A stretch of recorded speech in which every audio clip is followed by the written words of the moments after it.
ভিতরেছে loading আনলোডিংয়ের জন্য almost 400 মিটারের জাহাজ। তো কত বড় এই জাহাজটা একবার দেখেন। আমার খুব কাছ দিয়ে যাচ্ছে এবং জাহাজটা আনলোড করে আবার বেরিয়ে যাবে।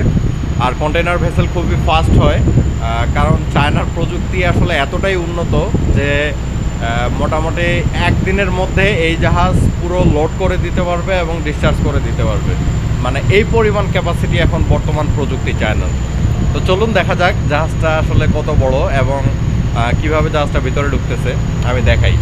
আমি সামনের ক্যামেরা অন করে দিচ্ছি, দেখেন।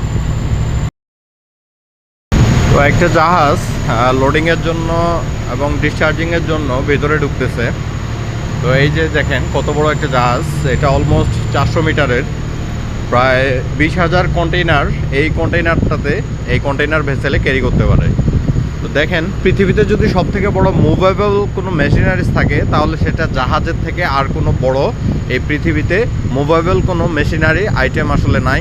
এবং মেশিনারিজ বড় সব থেকে, আপনারা জানেন যে জাহাজের ইঞ্জিনই হলো পৃথিবীর সব থেকে বড় ইঞ্জিন।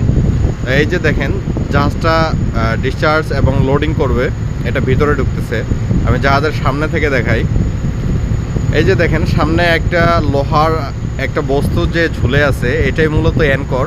তো এটা স্ট্যান্ড বাই রাখা হয়েছে ইন কেস অফ ইমার্জেন্সি, যদি অ্যাক্সিডেন্ট বা কলিশন হওয়ার জন্য কোনো সম্ভাবনা থাকে তো এটা ইমিডিয়েটলি ড্রপ করে দিবে পানির মধ্যে এবং জাহাজটা হোল্ড হয়ে যাবে। এবং জাহাজটা অনেক ধীর গতিতে যাচ্ছে, কারণ এই চ্যানেলের মধ্যে হাই স্পিড একটা লিমিটেশন আছে যে এই স্পিডের উপরে যাইতে পারবে না। তো জাহাজে এখন পাইলট অনবোর্ড আছে, পাইলটই অপারেট করতেছে। তো জাহাজটা এই যে সামনে থেকে পিছনে দেখেন এই কন্টেইনারগুলো যে লোড করা আছে, দেখেন একবার কত বড় জাহাজ।